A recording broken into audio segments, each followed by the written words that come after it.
untuk Bapak Ibu sekalian. Nah, yang tadi ada juga pembelajaran efektif, model pembelajaran di abad 21 ini. Nah, ini saya judulnya tentang pembelajaran yang efektif di kurikulum Merdeka Belajar di abad 21 sekarang ini. Nah, yang pertama itu saya ada membahas tentang pembelajaran efektif, bagaimana pembelajaran yang efektif di kurikulum Merdeka Belajar pada abad 21, model pembelajaran yang efektif pada kurikulum Merdeka Belajar. Oke. Introduction, you can give a brief description of the topic you want to talk about here. For example, if you want to talk about Mercury, you can say that it's the smallest planet in the entire solar system. Oke. Nah, kita masuklah kepada pembelajaran yang efektif. Pembelajaran yang berkaitan, pembelajaran efektif ini adalah pembelajaran yang berkaitan dengan sikap dan nilai. Nah, mungkin tadi dari Ibu EAC dan Ibu pembicara yang pertama juga sudah membahas yang bagaimana pembelajaran efektif, ya kan? Dan bagaimana model-modelnya, dan itu pembahasan-pembahasan yang sangat luar biasa. Nah, kita harus melihat dulu bagaimana sikapnya dan bagaimana nilainya. Bagaimana seorang dapat bertindak dan mampu memilih apa yang baik dan apa yang tidak baik. Maksudnya dari sini, kita harus sebagai guru harus dapat memilih pembelajaran atau model pembelajaran yang baik. Nah, ada dia salah satu pembelajaran itu bagaimana biar dapat digabungkan. Ya kan? Atau sekarang yang namanya kolaboratif. Nah, di abad-abad 21 ini dan di mana pada kurikulum Merdeka ini mungkin ada Bapak Ibu yang ikut guru CGP atau calon guru penggerak atau guru praktik dan selebihnya. Mungkin ini lebih iya Pak Bang? Ya, Pak Bang Toib. Oke, saya lanjut. Lanjutkan aja, Bu. Oke. Nah, apalagi yang di sekarang ini lagi di marak-maraknya untuk bagaimana pembelajaran yang namanya kolaboratif. Oke, ini nanti akan saya nextkan. Akan masuk kepada pembelajaran kolaboratif. Nah, pembelajaran di kurikulum Merdeka Belajar ini, pembelajaran yang melibatkan siswa secara langsung dalam menggali pengetahuannya lewat bimbingan dan penyertaan guru. Nah, dari ini kita akan membentuk sikap siswa itu bagaimana dalam proses pembelajarannya dan bagaimana kita menilai anak itu dari sikapnya atau karakternya. Nah, dari siswa terhadap kehidupan nyata.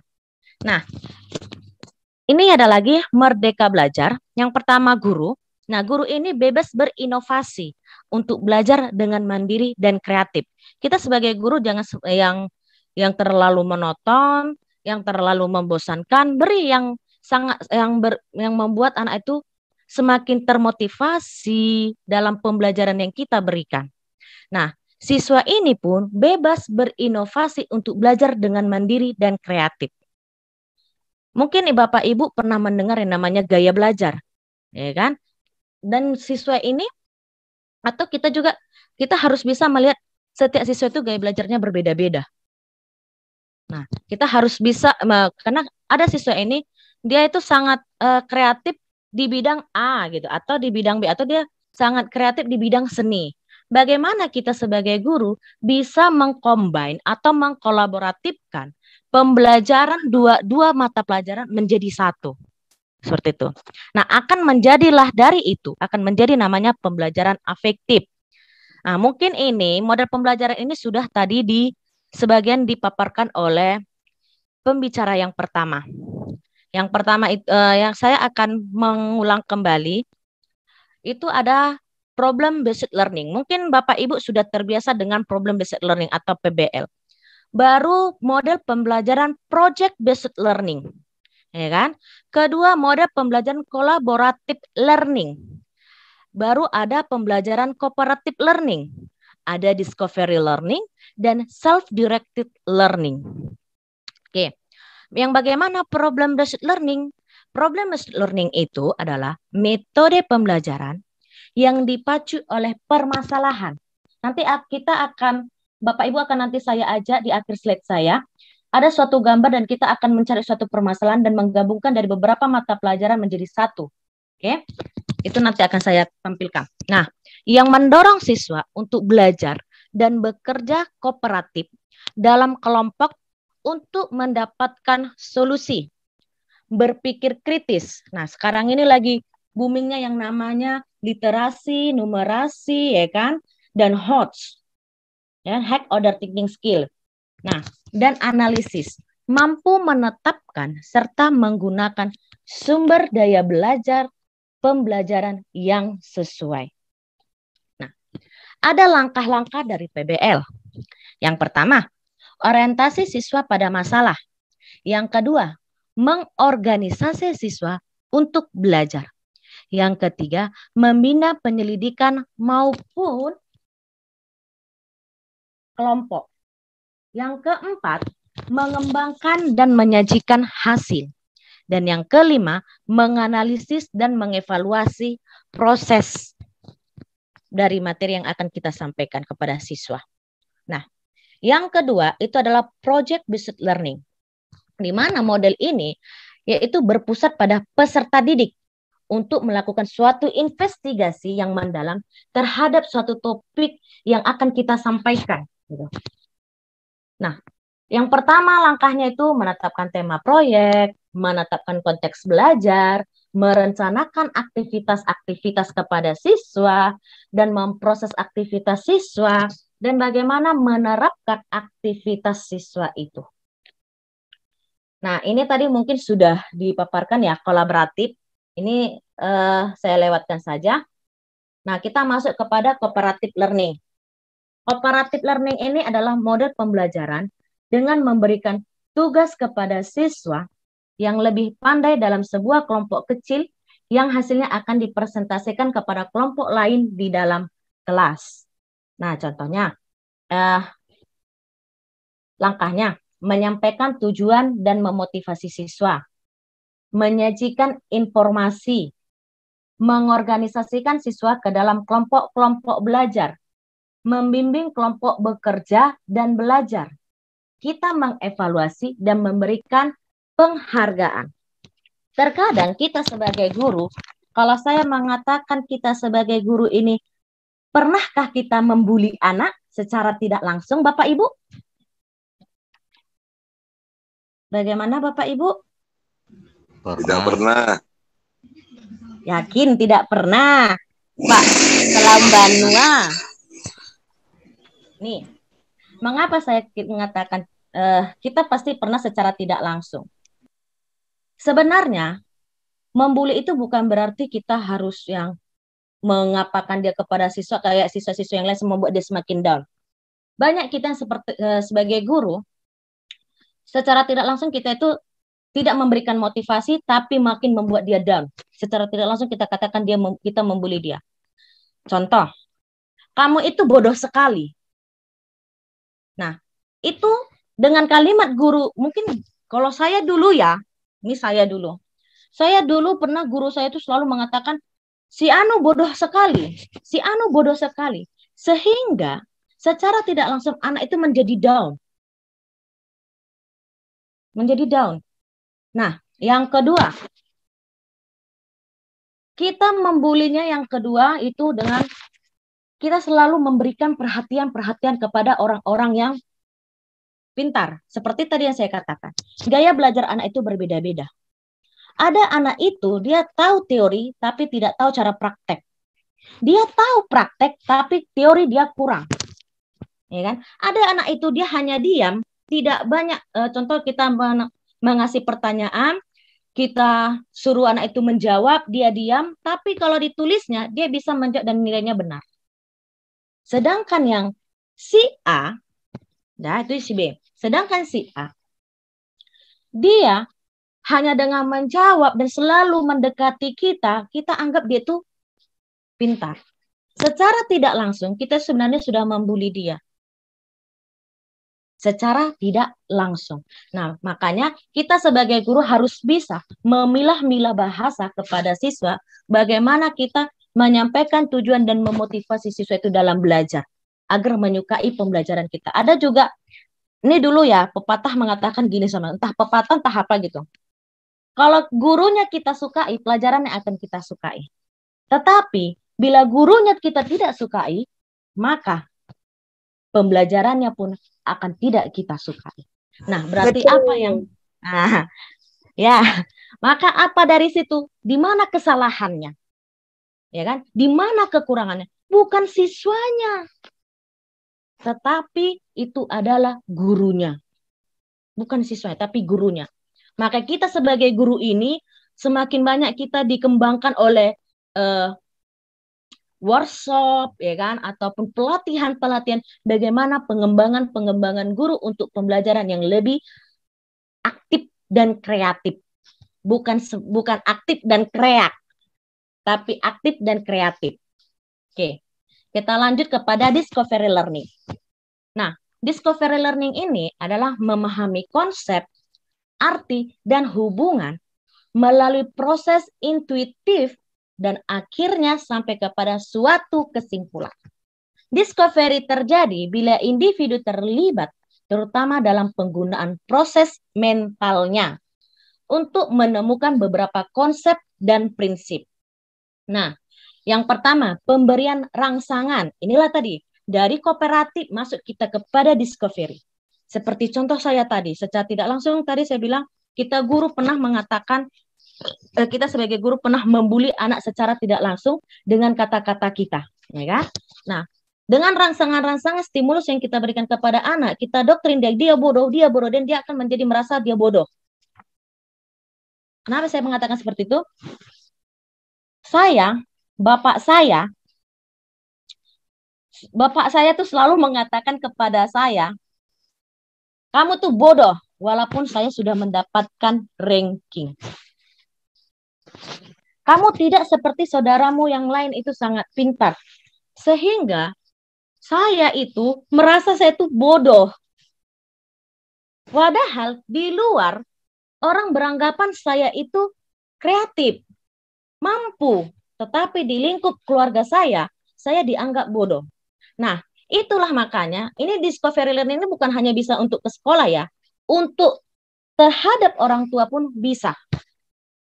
Nah, bagaimana pemberian rangsangan terhadap anak supaya tidak terdoktrin hal-hal atau ucapan-ucapan yang membuat anak itu merasa down. Oke? Yang kedua, pernyataan atau identifikasi masalah atau problem statement. Jadi kita tuh harus mencari kita lihat dulu masalah anak ini apa. Nah, bisa juga kita mengasih suatu wacana atau suatu gambar terhadap anak. Contoh, kalau saya gini, saya mengatakan mencari masalah tentang, saya dari bidang sejarah ya, tentang hewan-hewan yang sudah punah. Kalau di sini ada dia kayak hewan-hewan itu dipermalin ya, diawetkan. Nah, kita kasih kepada siswa itu suatu permasalahan, bagaimana hewan ini diformalin, diawetkan, dan selebihnya. Nah, kita bagaimana membuat anak itu supaya mencari masalah dari satu topik.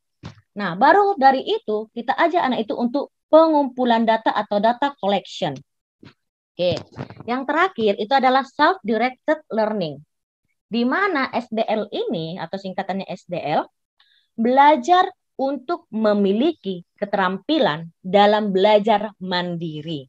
Nah, di sekarang ini lagi, di masa-masa yang Menteri Nadiem kita ini, diajak anak itu lebih mandiri, lebih kreatif anak siswanya dibanding gurunya, ya kan?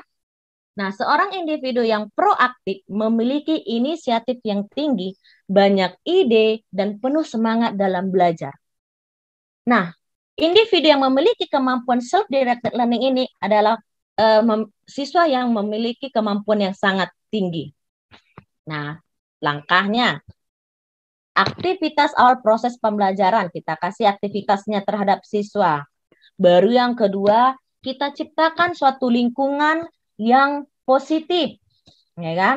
Kita ciptakan lingkungan yang sangat membuat orang siswa itu sangat termotivasi. Yang ketiga, mengembangkan rencana pembelajaran. Keempat, mengidentifikasi aktivitas pembelajaran yang sesuai. Kelima, melaksanakan suatu kegiatan. Dan keenam, mengevaluasi belajar secara individu. Pembelajaran aktif atau pembelajaran efektif di Merdeka Belajar di abad 21 ini adalah pembelajaran yang berpusat pada siswa. Nah, di mana siswa ini terlibat langsung dalam pemecahan masalah. Sehingga kita membuat anak itu semakin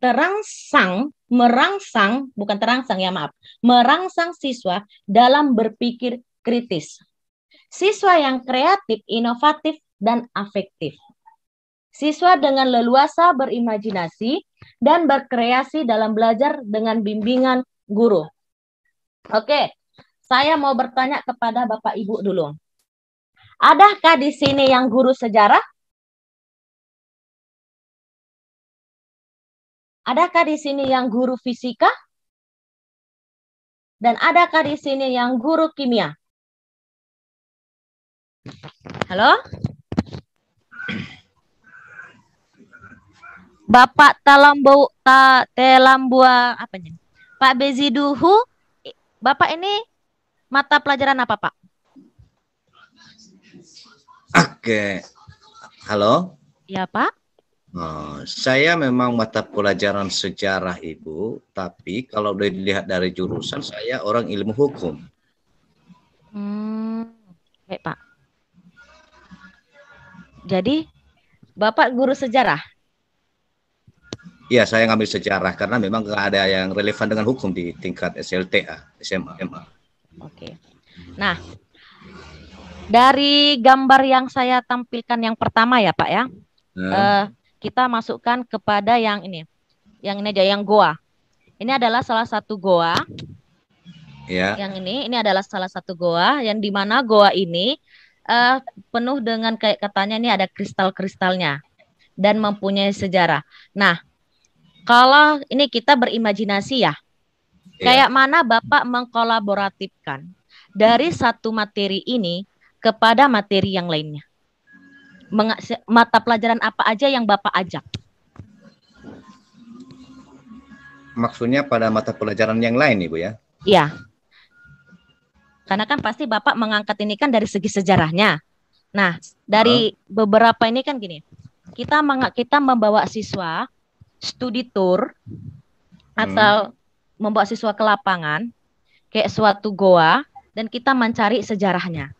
Tapi pada kurikulum sekarang kan harus ada pembelajaran kolaboratif.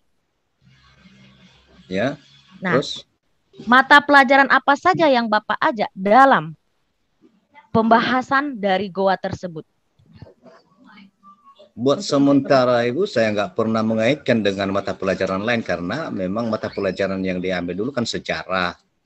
Paling tidak hanya fungsinya dulu itu pada zaman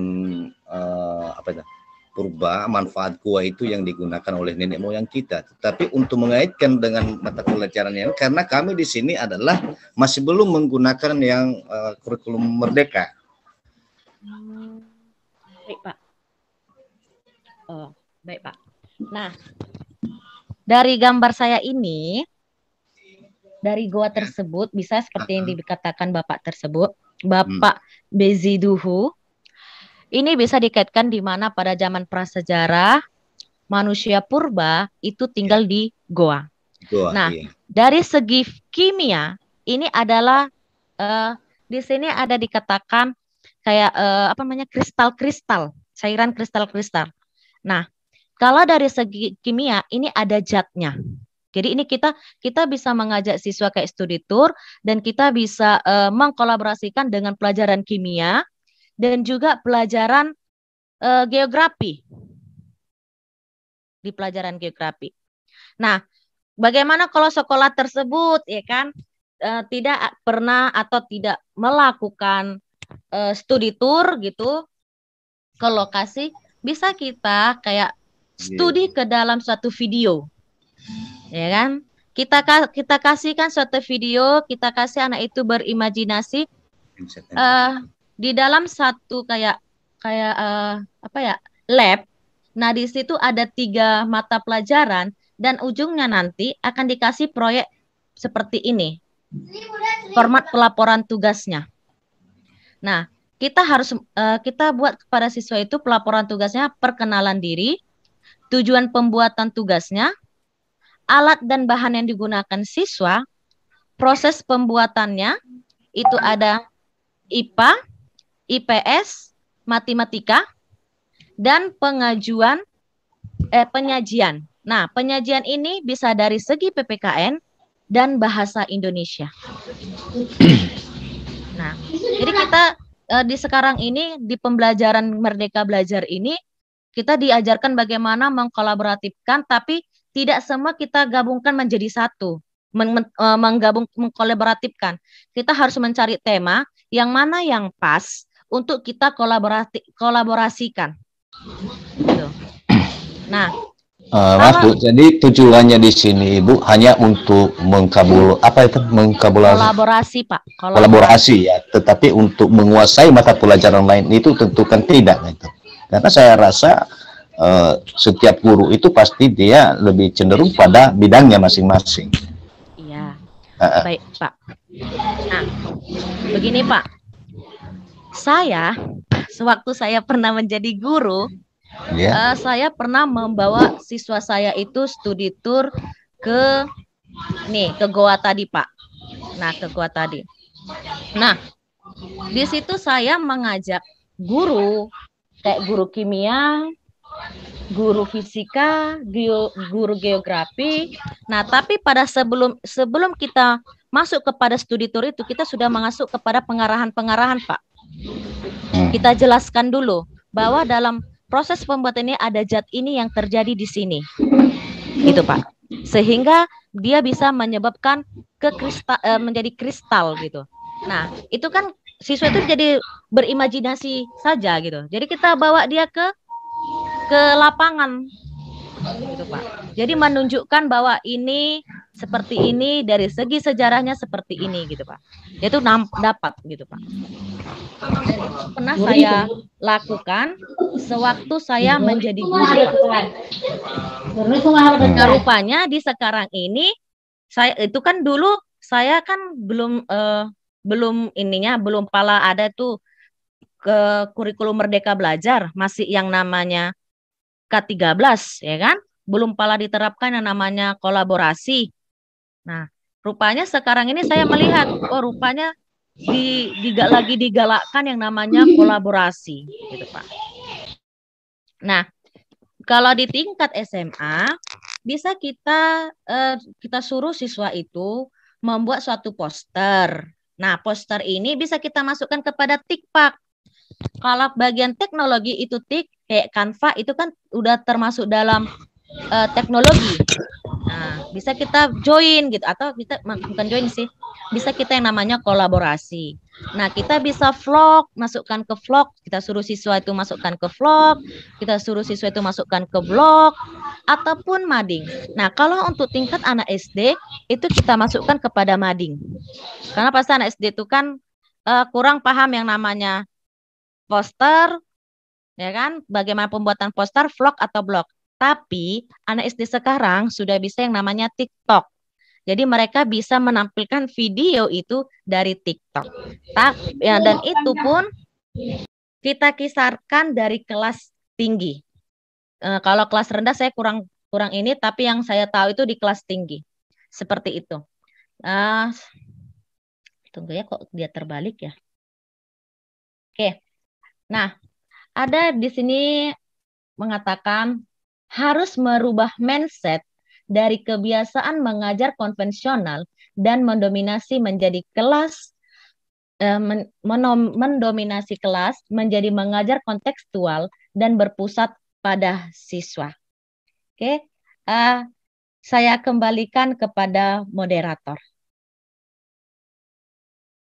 Tunggu ya.